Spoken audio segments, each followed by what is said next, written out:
Good afternoon, everyone. Our group has been tasked to report the topic project risk management. And here we go. First of all, what is a risk? A risk is anything that may affect a project's performance, budgets, or timeline when it materializes. Risks are therefore possibilities. Therefore, is a possibility that a certain incident may affect the project. In practice, risks are often associated with problems that need to be addressed. Risk management is therefore the process of identifying, analyzing, and responding to risks before they actually become problems. Basically, risk sa Tagalog, panganib, sabihin na natin sa isang business, hindi maiiwasan na may mga panganib na mangyari. Hindi mo naman lagi mo paplano na smooth sailing yung business mo or walang mangyayaring masama. So, sa isang business, kailangan alam mo na kagad kung ano yung mga panganib na pwede mo makaharap in the near future o pwede ngayon na. What is project risk management? Project risk management is a process that project managers use to manage potential risks that may affect a project in any way, positively and negatively. The goal is to minimize these risks. So, ano ba talaga ang project risk management? From the word itself, minamanage niya lahat ng panganib sa isang proyekto. Simple as that. Hindi niya totally mapipigilan lahat ng panganib, bagkus babawasan niya lang kung ano ang mga pwede mangyari. For example, hindi niya mapipigilan yung mga problema maliliit, pero pinapriority niya pigilan yung mga malalaking problema pwede makaharap ng proyekto. So, who conducts project risk management?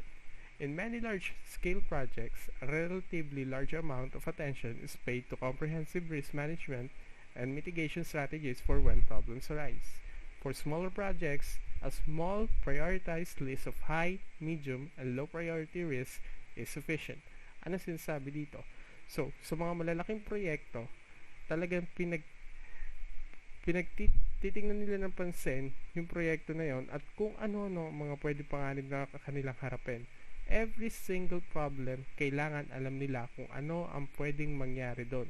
Otherwise, kapag meron nangyari na hindi nila nalista or hindi nila in-expect, maaaring mag-crash down na lahat ng buong project. Sa mga small projects naman, pwede naman sila maglista na lang ng maliliit o mga malalaking problema na pwede nilang makaharap. Risk management versus project management. Risks are inevitable in organizations, and virtually every other project is exposed to risk. The project manager has a responsibility to ensure that the impact of risks is minimized. This is pretty straightforward. In every other project you make, there will be a risk associated with it. There isn't exactly a surefire way for a project to succeed, but you can minimize those risks with the help of a project manager since they will be the one in charge on handling this. There are actually 5 steps in project risk management. This consists of risk identification, risk analysis, risk assessment, risk management, and risk monitoring. So, let's talk about the first step, which is risk identification. The first step in project risk management is identification. When identifying risks, the assessor may work in different ways. For example, they may look up information about similar projects in the past. Various brainstorming techniques are also used to refresh team members' knowledge of past projects and risks, or to share new innovative mitigation strategies. There are different types of risk, such as operational or business risk. Different risks are borne by different people. The risks that are often directly affect a project include financial risk, which are the possibility of losing money on a investment or business venture. The legal risk, which are the risk of financial or reputational loss that can result from lack of awareness or misunderstanding of, ambiguity in, or reckless indifference to the way of law and regulation apply to your business. And the third is supplier risk, which refers to any risk relating to the operation or organization of a supplier that may potentially have a negative impact of the activity of a client company. The physical risks to the employee include physical discomfort, pain, injury, illness, or disease brought about by the methods and procedures of the research. And finally, the strategic risk. This refers to the internal and external events that may make it difficult or even impossible for an organization to achieve their objectives and strategic goals. After identifying said risk, we move to the second step, which is risk analysis. It is important to evaluate these risks. Risk analysis is usually done in a qualitative or quantitative way. Subsequently, risks are categorized based on two criteria: the probability that the risk will actually occur and the severity of its impact. Both criteria are assigned to value ranging from high, medium to low. Then the risk is then assigned a category and processed in a matrix, just like shown in this example. We use a risk assessment matrix for evaluating both the probability and the severity of a specific action or inaction that is expected or anticipated to occur. Now let's talk about the qualitative risk analysis and quantitative risk analysis. Qualitative risk analysis is a subjective evaluation of the probability and impact of each risk. Responses are subsequently divided for the various risks, or alternatively, a risk is analyzed again, but in a quantitative way. An advantage of the qualitative risk analysis method is that it is relatively quick and easy to implement. It is also ideally suited for people who do not have the skills in calculating opportunities and statistics. On the other hand, quantitative risk analysis is the numerical analysis of the probability and impact of identified risks. The main focus is on which risks and activities contribute most to achieving the project objectives. Quantitative risk analysis is less ambiguous and can be easily explained on the basis of input. The probability and impact can be analytically combined in a correct way. Contingency plans can be drawn up on the basis of the data resulting from quantitative risk analysis. A disadvantage of quantitative risk analysis is that the development of models and simulation is time intensive and external expertise is often required. Step 3. Risk response. As soon as it is clear where the greatest risks come from and which is the most important to deal with quickly, corrective measure must be taken. When it comes to risk within project management, the project manager has 4 options for responding to a risk. First option, avoiding the risk. Avoiding the risk means that the chance that the risk will occur is reduced to as close to zero as possible. Usually, risk avoidance involves making different decisions or making some adjustment to the original project plan. For example, suppose a project manager is warned by someone about an increased risk of bankruptcy with certain suppliers, then he or she can make the decision to choose another supplier. This avoids the risk of the impact of bankrupt supplier. Option 2. Limiting the impact of the risk. Limiting a risk means reducing the impact of a risk incident. By mitigating risk, you ensure that the impact of the risk is reduced.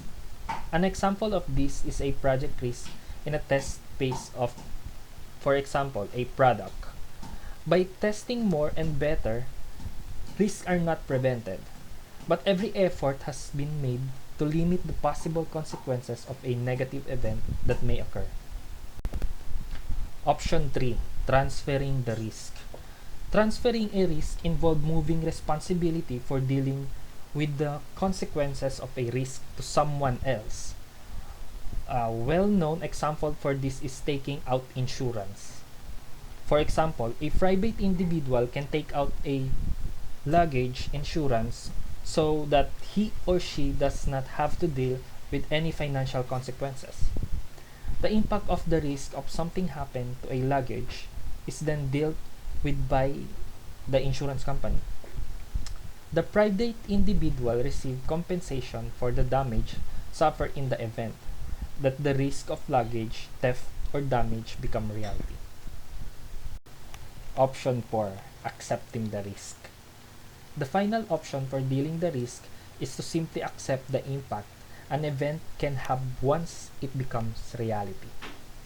Accepting risk may be sensible if the chances of a risk are relatively low and the cost of mitigating it are high. Accepting a risk is not the same as not making a decision or hiding from a problem. In many ways, it is a risky response to a risk, but risks are always weighed and factored in. Step 4. Implementing a risk response. The step 4 is to implement response to a various risk. Each risk response is part of the project management plan. A risk response may come in many forms like budget allocated for a specific risk, a task assigned to a specific person, development or implementation of a new process. Step 4. Implementing a risk response. The fourth step is to implement response to a various risk. Each risk response is a part of the project management plan. A risk response may come in many forms like a budget allocated for a specific risk, a task assigned to a specific person, development or implementation of a new process. In project risk management, it is important that a responsible person is assigned to each risk. It is this person who supervises the risk and for a specific risk, a task assigned to a specific person, development or implementation of a new process. In project risk management, it is important that a responsible person is assigned to each risk. It is this person who supervises the risk and specifically work on controlling and managing a risk. This person communicates with all stakeholders about the status of the risk and the impact that the risk may have and what the response look like. This risk manager collects all much information about the risk as possible. This approach should be applied across the whole board of project management activities. Each risk response must become a small sub-project as it were. Step 5. Monitoring the risk. As with all control processes and roadmaps in a project manager and other businesses situation, it is important that the both measure taken and current situation are monitored. This is important to ensure that the risk response remain effective, fast, and efficient. The status of the risk and expected impact and probability must be consistently monitored. There should be considerably dynamism in this during the project life cycle. If the risks are too high at a certain moment, you will have to act on them. At worst, risk endanger the feasibility of a project. All information that may relate to a risk must therefore be assessed. Effective project risk management method.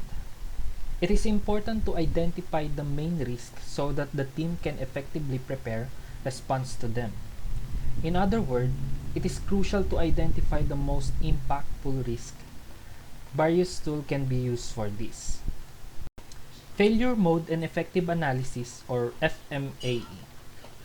FMAE can be used in identifying risk as a way to find cause-effect relationship of risk that may impact project.